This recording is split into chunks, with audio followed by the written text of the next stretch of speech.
to Stories Podcast. I'm your host, Amanda Weldin. Today's story is called Arachne the Weaver, an adaptation of the traditional Greek myth written for you by Daniel Hinds. Thanks! Enjoy the episode! Arachne the Weaver. Once upon a time in ancient Greece, there was a young weaver named Arachne. She spent her days standing at her loom, creating beautiful tapestries from colored thread. She moved through her messy little house, always awash with colored thread and papers with sketched ideas and finished pieces waiting to be sold. With nothing but her clever hands and artful eyes and her old loom, Arachne could create tapestries so bright and vivid they looked like photographs, only better. She could pull together threads of red and yellow and orange and craft a sunset so bright it nearly hurt to look at it. She could take blues and greens and deep gray blacks and spin a storm-racked sea so real you'd imagine the salty spray on your skin. Her favorite, though, were scenes of the Greek heroes. She'd weave Prometheus stealing the fire, Perseus slaying the snake-haired Medusa, Hercules battling against the dreaded and endless heads of the Hydra, and each tapestry was finer than the last. Arachne could have been a rich woman if she had taken her work to Athens, but she didn't care for gold or gems or other riches. For Arachne, the art was what mattered, and no gold would ever shine as brilliantly as colored thread and a sturdy loom. She wove her tapestries and traded them to the passing merchants for food and thread and dye, and gifted them to her friends and family in the village. She might have kept on this way forever, but one of her tapestries made its way, passed from merchant to merchant, to the heart of Athens. There, it was praised by the master weavers as the finest work ever created by gods or mortals, and that got the attention of the goddess Athena herself. Athena was the goddess of many things in ancient Greece, and weaving was one of them. She was the first weaver and the finest weaver, or at least she had been. "These mortals are saying this human woman has woven better than I," she complained to her father Zeus when she heard the news. "Oh, mortals are a foolish bunch," Zeus said. "Pay them no mind." "Pay them no mind? Pay them no mind?" she hollered. In addition to being the goddess of weaving, Athena was also the goddess of war, so she could get pretty worked up. "I'll teach them some respect. I'll teach them who the real master truly is." Zeus chuckled. He had a temper of his own and had muddled with mortals countless times. He wasn't about to stop his daughter from doing the same. "I'll give the girl one chance," Athena said, mostly to herself now. "We'll see if she's as foolish as these old women in Athens." "Have fun, dear," Zeus said, turning to eat some olives. "Don't stay out too late." That same day, Athena went to the house of Arachne disguised as an old woman. She knocked on Arachne's door and greeted the young woman with a friendly smile. "Oh, hello, dear," she said. "I heard you're a wonderful weaver and I'm looking for a tapestry. My daughter is getting married and I think it would be a lovely gift." "Oh, that sounds wonderful," Arachne agreed. "Come on in. I have a few completed and ready to sell." She brought the disguised Athena into her home and showed her the tapestries. They were masterpieces, as usual, and even the goddess had to admit the girl showed no small amount of skill.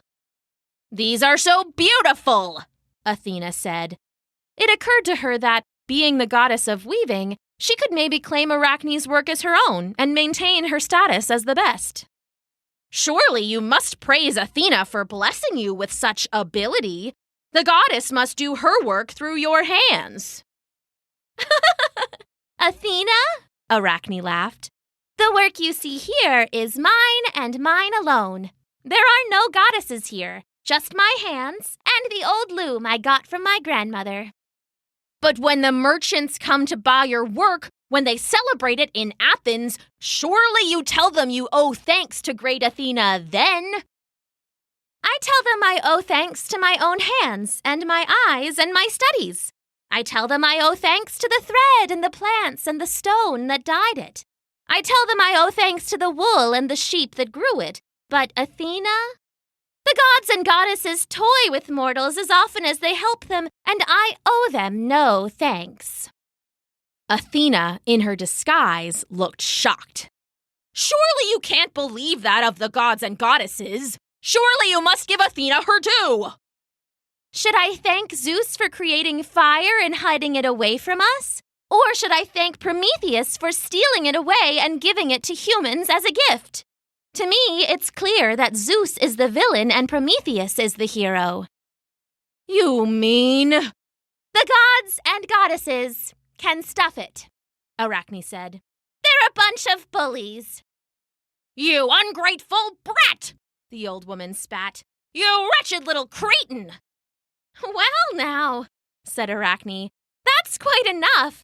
I don't think I want to sell you a tapestry after all. Please leave my house.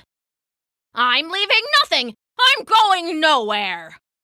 I've never heard an old woman before, Arachne said, and I'd hate to start now, so please leave. An old woman? Athena said, and she started to glow.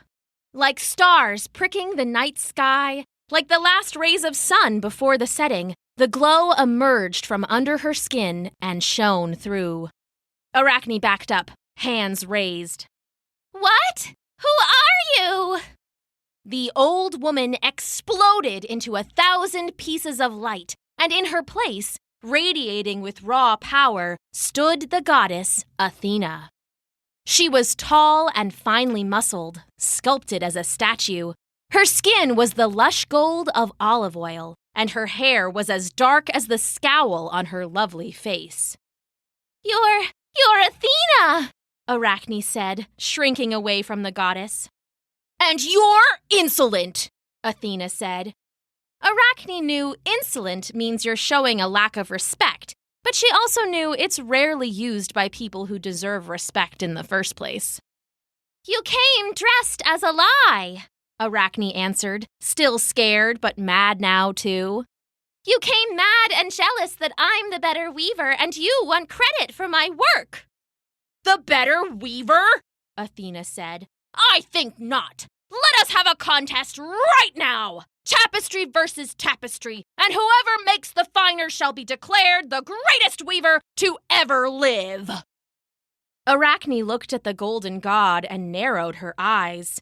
She had meant what she said about finding the gods to be bullies, and she wasn't about to let this bully intimidate her.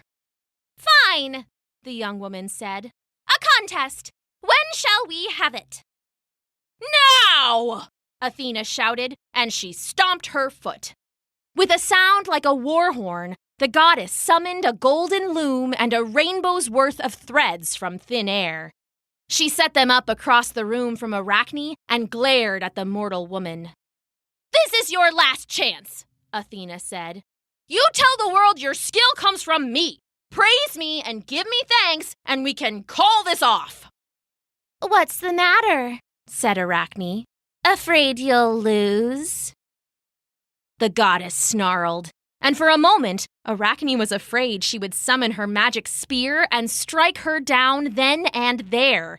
Instead, the goddess turned to her loom and began to weave, so Arachne did the same. There were no words between the women.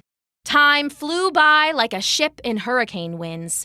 They wove with colors as bright as spring flowers and colors as deep as the bottom of the sea. They wove with reds of flame and passion and blues of skies and sorrows. They twined greens of ancient trees with purples of midnight clouds. They wove rainbows into being, both masters of the craft, and when they had finished, they each had a masterpiece before them. Athena turned and presented hers first. I think you'll find yourself beaten, Arachne, she sneered. Behold, the work of a goddess. Her tapestry was of Mount Olympus, home of all the Greek gods and goddesses. Each was rendered in loving detail, every aspect perfect and true and beautiful. Zeus's thunderbolt seemed to crackle with energy. Poseidon's trident curled with coral, and Aphrodite was so beautiful it made a heart ache to see her. "It's really lovely," Arachne admitted. "Now let's see yours and end this contest." Arachne revealed her tapestry, and Athena gasped. The insolent mortal had also done a rendition of the gods and goddesses, but hers featured times when they had been cruel to people for no good reason. There was Zeus chaining Prometheus to a stone to be tortured. There was Artemis turning a man into a deer and sicking wild dogs on him. And there was Athena herself, turning an innocent woman into the monster Medusa. On and on the scenes went, a dozen and more portrayed in vivid detail in Arachne's tapestry. The scenes made Athena so angry she could barely speak. But that wasn't the worst of it. No, what upset Athena most about Arachne's tapestry was that it was better than her own. The goddess leapt up in a rage, her magic spear snapping suddenly into her hand. "You think you can beat me?" she bellowed. "You dare compete with a goddess?" "Compete and win!"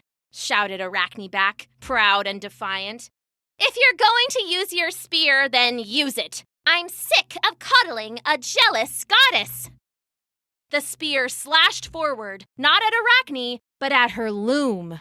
The beautiful loom, her grandmother's loom, smashed apart into 1,000 splinters, spraying across the room. Some stung Arachne's cheek, but still she stood tall. "You may be better, but no one will ever know." The spear slashed again and punched through Arachne's tapestry. Then it pulled back again, unraveling the masterpiece into a pile of shredded threads. "My work!" "No one will ever see your work again!" Athena began to glow once more, and so did Arachne.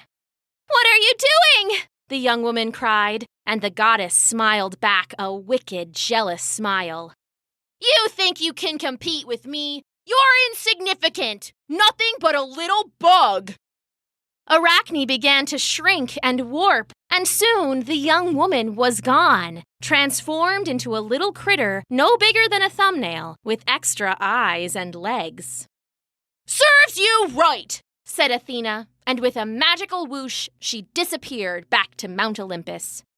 The goddess thought she had defeated Arachne, that no one would ever again see her weave, but she was wrong. The love of the art was deep inside young Arachne, and a simple transformation couldn't take that away from her. What Athena had actually created, what Arachne had actually become, was the very first spider the world had ever seen. Arachne discovered she could still weave and that she could create silk from her own body.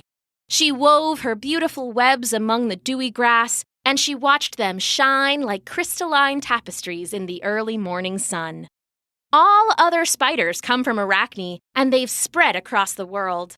They weave their webs, and everyone sees their masterpieces. So while Athena may have tried to cheat, Arachne still won the contest in the end. And, free to weave with no distractions, she lived happily ever after. The end.